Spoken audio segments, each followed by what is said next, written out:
महानुभावगण, उपस्थित प्राध्यापकगण, मीडिया के साथियों और छायाकार बंधुओं, सबसे पहले मैं आयोजकों को विशेष बधाई देना चाहूंगा और उनके प्रति आभार भी व्यक्त करना चाहूंगा कि उन्होंने यहाँ मुझे दादू रत्न से सम्मानित किया है। इसके लिए बहुत बहुत धन्यवाद। जिन लोगों को प्रशस्ति पत्र प्रदान किया गया है उनका भी मैं अभिनंदन करता हूं।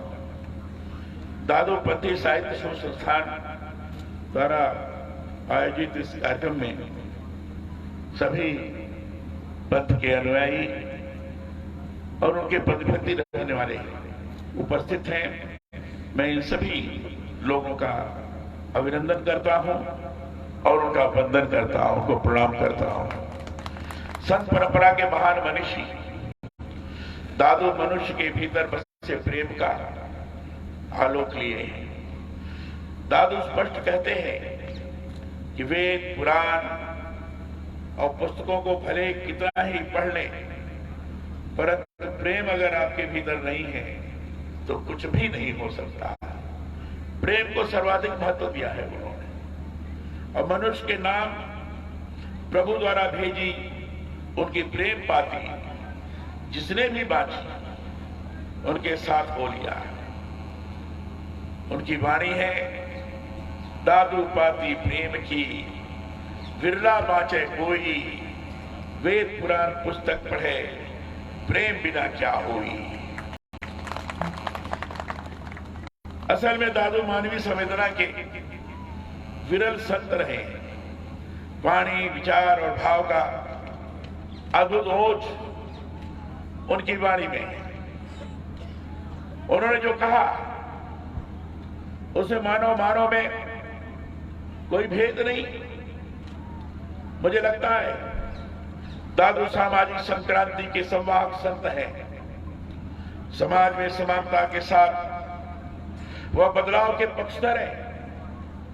मैंने उनकी वाणी को आद्योपांत अध्ययन किया है और यह पाया है कि वह जड़त्व को तोड़ने में विश्वास रखते थे। जो रूढ़ियां हैं उन्हें दूर करने में उनका विश्वास था। इसलिए वह यह मानते थे कि काला सदा काला नहीं रहता है, नीच सदा सर्वदा के लिए कभी नीच नहीं रहता है। यदि मनुष्य सत्कर्म करे, अपने भीतर राम को महसूस करे, तो उसके पास कर्म भी पुण्य में बदल सकते हैं। दादू दयाल, मृदु और मधुर तो थे, परंतु वीर साधक थे, दृढ़ निश्चयी थे। वह दृढ़तापूर्वक यह विश्वास करते थे कि मनुष्य उज्जवल हो सकता है। मालिन्य उसका प्राकृतिक दोष नहीं है, बस अपने भीतर झांकने और अपने दोष को दूर करने का संकल्प करने की आवश्यकता है। अपने भीतर राम का दिया जगाने की जरूरत है। जिस दिन यह दिया जल जाएगा उस दिन सारा संसार अपूर्व ज्योति को देख सकेगा। दादू की इसी संदर्भ में वाणी है, जी घर दीपक राम, दीगर तिमिर न जा होए, उस उजियारे ज्योत के सब जग देखे सोए। पंडित हजारी प्रसाद द्विवेदी ने, पंडित हजारी प्रसाद द्विवेदी बड़े विद्वान लेखक हुए हैं, काशी हिंदू विश्वविद्यालय में रहे। उन्होंने दादू पर एक बहुत ही सुंदर लेख लिखा है। अभी कुछ दिन पहले ही उसे पढ़ा। हजारी प्रसाद जी लिखते हैं, कबीर और दादू दयाल जी की वाणियों में समता अनेक है, पर दोनों का व्यक्तित्व भिन्न है। अभी कबीर के बारे में हमारे नंद किशोर जी ने भी बताया, बहन रमा जी ने भी बताया, ये भी बताया कि दादू कबीर से प्रभावित थे। लेकिन सब होने के बाद लेकिन उनके व्यक्तित्व दोनों के भिन्न रहे, अलग रहे। दादू स्वभाव से विनय मधुर है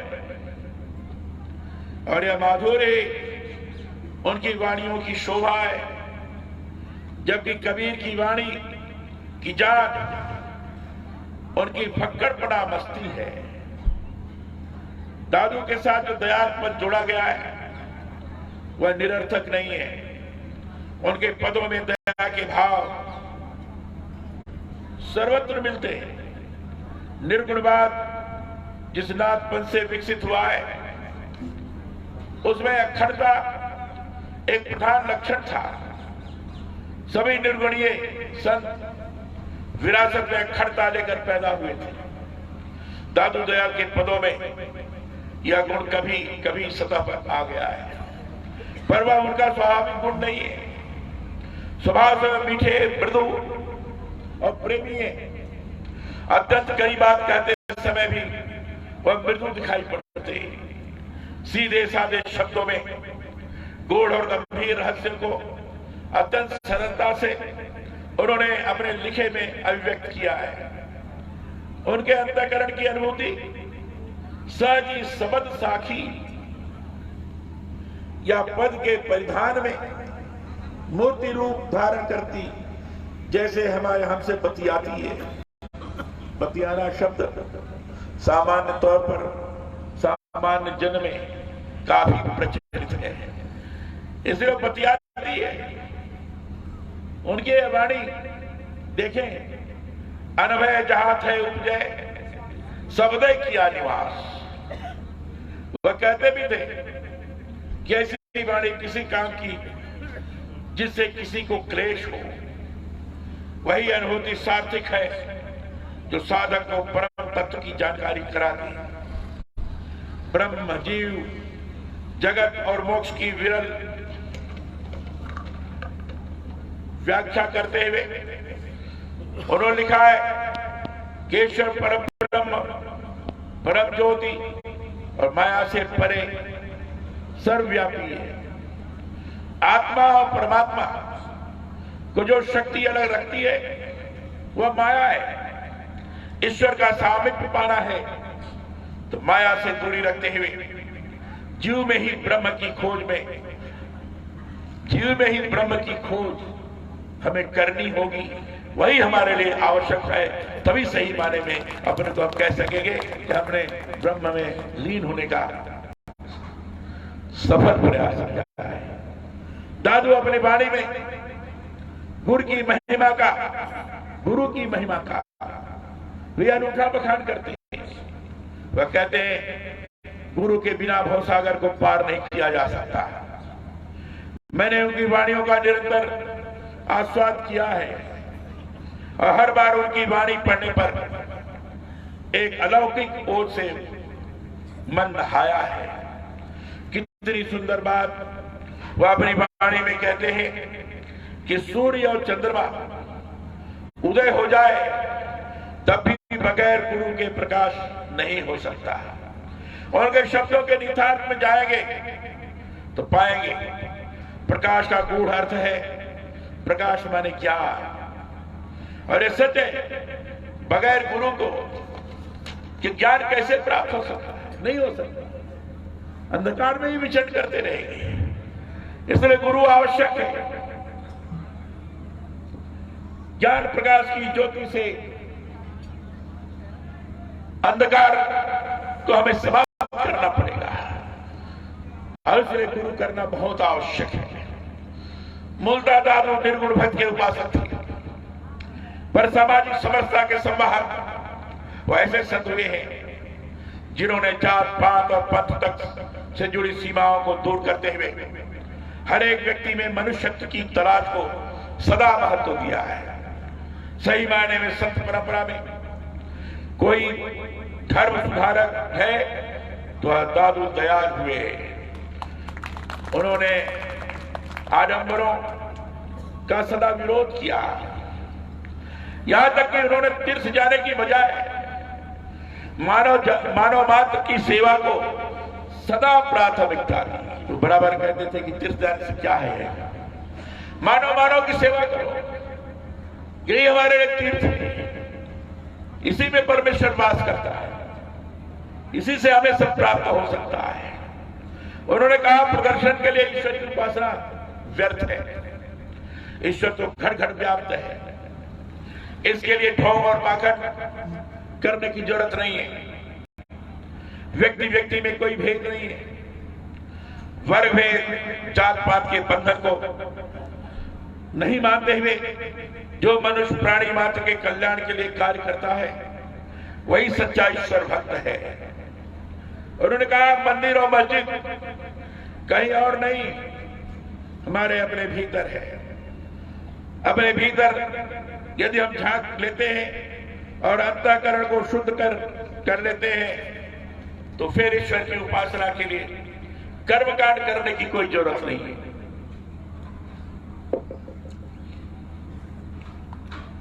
सबसे बड़ी बात जो दादू दयाल जी की है वह यह है कि सामाजिक बुराइयों और बाह्य आडंबरों को छोड़ने का आह्वान करते हुए अपनी वाणी से तत्कालीन समाज में नवजागृति का निरंतर उद्घोष करते रहे।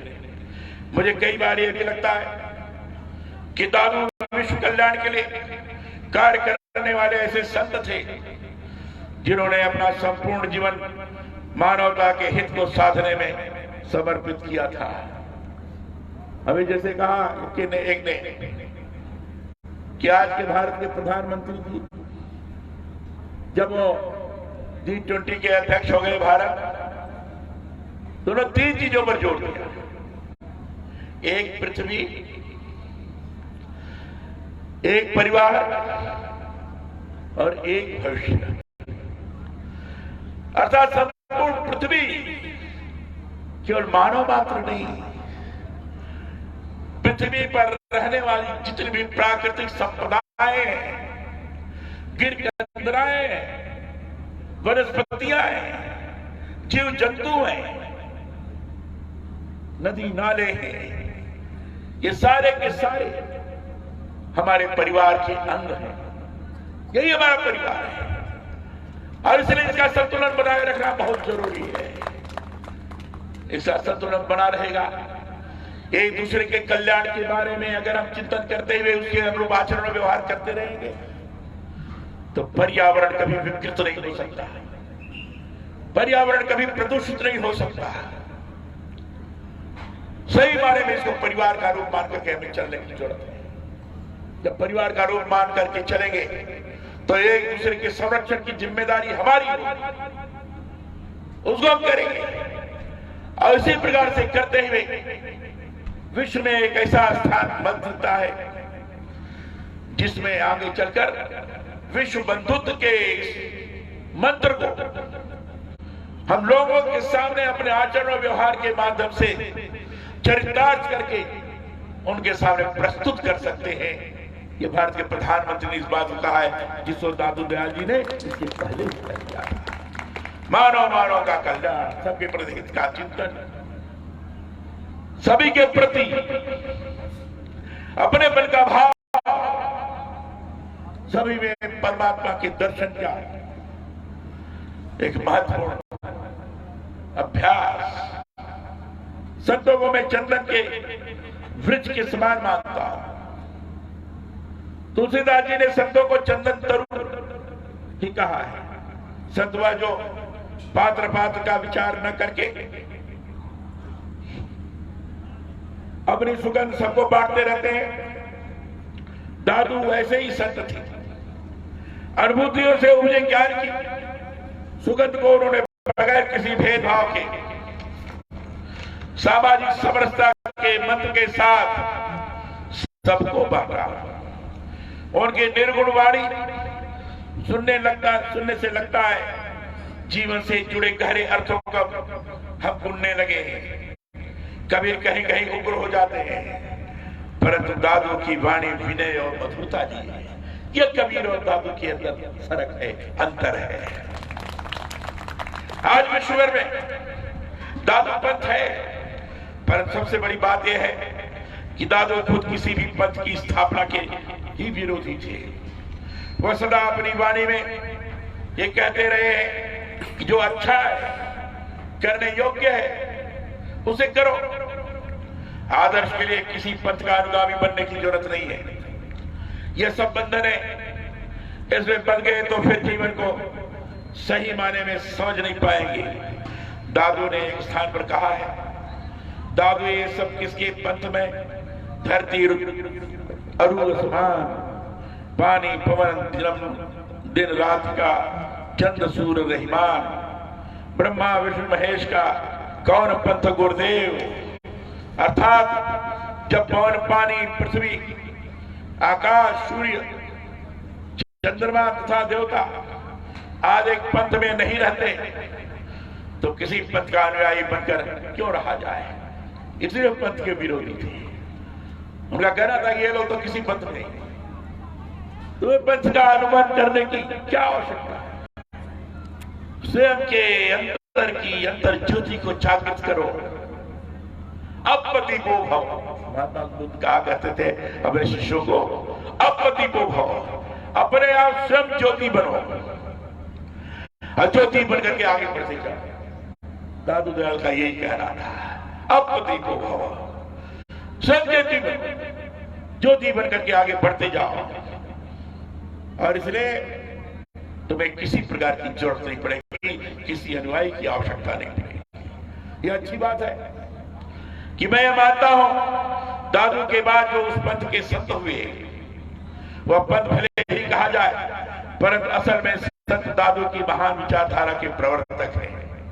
यहां विराजमान सभी संत महात्माओं को प्रणाम करते हुए निवेदित करना चाहता हूं कि संत दादू के आदर्श, उनके विचारों को जन जन तक पहुंचाने के लिए जो कोई भी कार्य करता है वह सभी दादू पंथी हैं। इस कहे जाने में यदि उनके आदर्शों का, महान उपदेशों को हम अधिक लोगों तक पहुंचाते हैं तो इसमें हर्ज क्या है। मैंने संत दादू के बारे में बहुत पढ़ा है, इसलिए कि उनकी वाणी में जितना शब्द का बाहरी प्रकाश है उतना ही आंतरिक प्रकाश भी है। उनकी वाणी को उनके शिष्यों रज्जब, जिनकी चर्चा की हमारे नंद किशोर जी ने, रज्जब, जगन्नाथ दास, संत दास, जनगोपाल आदि ने जन जन तक पहुंचाया। उनकी लिखी साखियों को अंग कहा गया है और पदों को राग की संज्ञा दी गई है। जैसे अभी नंद किशोर जी ने कहा कि उनके 52 संत थे और लगभग सभी कवि अपने कविता के माध्यम से दादू पंथ के विचारों को लोगों के सामने प्रस्तुत कर उनको आत्मसात करने की दिशा में लगातार वो काम करते रहे हैं। ऐसे संत, दादू संत के जो शिष्य थे ऐसे थे जिनका कुछ लोगों का नाम हमने आपके बीच में लिया है। हिंदी साहित्य कोश में दादू की एक बात प्रसिद्ध कृति अनुभय वाणी है, पर संत परंपरा में दादू ही ऐसे क्रांतिकारी संत हुए जिन्होंने जीते जी नहीं मरने के बाद भी, जीते जी ही नहीं मरने के बाद मृतदेह की सार्थकता की बात कही है। वे लिखते हैं कि हरि भजन साफल जीवना पर उपकार समाए, दादू मरना जहां भला जहां पशु पक्षी खाए।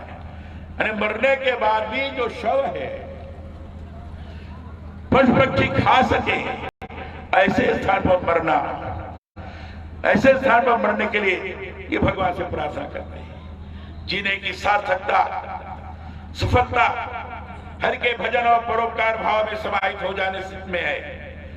पर मात्र इतना ही नहीं, इससे भी आगे जीवना तभी सफल सार्थक माना जा सकता है जब मनुष्य की देह भी, शव भी काम सिद्ध हो। उस मृतक देह को भी पशु पक्षी खाकर अपनी भूख शांत कर सके। अरे एक तरह से आप कह सकते हैं कि देह देने की यह मानसिकता दादू दयाल के समय से ही विद्यमान थी। उनके विचार में उस समय भी था, मृतदेह भी काम आ सकता है। जब मृतदेह काम आ सकता है तो उसको इधर उधर मत फेंको, ऐसे स्थान पर रखो जहां से लोग लाभ प्राप्त कर सके, उससे लाभान्वित हो सके। इसलिए आजकल लोग कहते हैं कि हमने अपने देह को समर्पित किया है, कोई कहता है हमने अपने आप को समर्पित किया है। तो ये मानसिकता उस समय दादू दयाल जैसे संत के मन के अंदर विद्यमान थी कि मृत शरीर भी लोगों के काम आ सकता है, इसलिए उसका समर्पण ये बहुत आवश्यक है, बहुत अच्छा होगा। कितनी महान बात उन्होंने यहाँ कही है कि भोग सबसे बड़ी है, वह किसी देश जात से परे है। भोग मिटाने को भी मरने के बाद शो काम आ जाए तो ही जीवन सफल है। मृत बड़ा सच है, पर जीवन उससे भी बड़ा यथार्थ। सच में दादू समय से आगे विचारने वाले संत हुए। देहदान की जिस परंपरा की बात हम आज करते हैं, दादू ने अपने समय में ही कर डाला था। देहदान उस समय उन्होंने जात पात धर्म और संप्रदाय की सोच से परे वह विश्व के पहले ऐसे संत थे जिन्होंने सदा ही सामाजिक समरसता की बात अपने वाणी में की। उन्होंने कहा है, दादू कुल हमारे के सवा सगात सिरजनहार, जाति हमारे जगत गुरु परमेश्वर परिवार। दादू एक सगा संसार में जिन हमें सिरंजे सोई, मनसा वाचा कर्मना और न दूजा को। रमा जी ने इस बात का उल्लेख किया। अर्थात मेरे सच्चे संबंध तो ईश्वर से, और इसी संबंध से मेरा परिचय है। परिवार में अपने पराये की भावना आ जाती है। दादू से माया और संसार के मोह की संज्ञा देते हैं। दादू अपने आप को इससे मुक्त कर चुके थे, वह संसार में रहते हुए भी सांसारिक बंधनों को काट चुके थे। अतः यह स्वाभाविक ही है कि निरर्थक जात पात की लौकिक भाषा में अपना वास्तविक परिचय वह देते भी कैसे हैं। मुझे यह भी लगता है सामाजिक संवेदना के साथ आध्यात्मिक अनुभव के रूप में दादू ने जो कुछ अपनी वाणी से संदेश दिया है, उनकी आज के समय में सर्वाधिक जरूरत है। दादू की वाणी आज भी उतनी समीचीन है, आज भी उतनी आवश्यक है जितने उस समय। इसलिए दादू की वाणी के आधार पर अपने जीवन को आचरित करने की कोशिश करना, निश्चित रूप से परमात्मा को प्राप्त करने की दिशा में ये महत्वपूर्ण कदम बढ़ाना होगा। और इस बात को कहा जा रहा है, सामाजिक समरसता के साथ परस्पर सद्भाव रखते हुए कार्य करने के उनके संदेशों को आइए हम सभी मिलकर जन जन तक पहुंचाएं। यही उनकी सही मायने में स्मरण करने की स्थिति होगी। सही मायने में उनके प्रति हमारे मन के अंदर जो सच्ची श्रद्धा सुमन अर्पित करने की मनस्थिति है वो होगी। आपने इस महान संत के साहित्य पर यह जो महती उपनिषद का आयोजन किया है वह निश्चित रूप से प्रशंसनीय है। मैं नंदकिशोर जी को इसके लिए बहुत बहुत बधाई देता हूं और उनकी प्रशंसा करता हूं। और इस महती कार्यक्रम में मुझे उन्होंने आमंत्रित किया, मुझे अपने विचार को व्यक्त करने का अवसर प्रदान किया, इसके लिए भी मैं नंदकिशोर जी को के प्रति आभार व्यक्त करता हूं और आप सबों के प्रति आभार व्यक्त करता हूं कि दिन देर बोलने के पश्चात भी आप शांतिपूर्वक सारी बातों को सुनते रहे। इसके प्रति आभार व्यक्त करते हुए आप सब लोग के चरणों में प्रणाम करते हुए अपनी वाणी को मैं विराम देता हूं। बहुत बहुत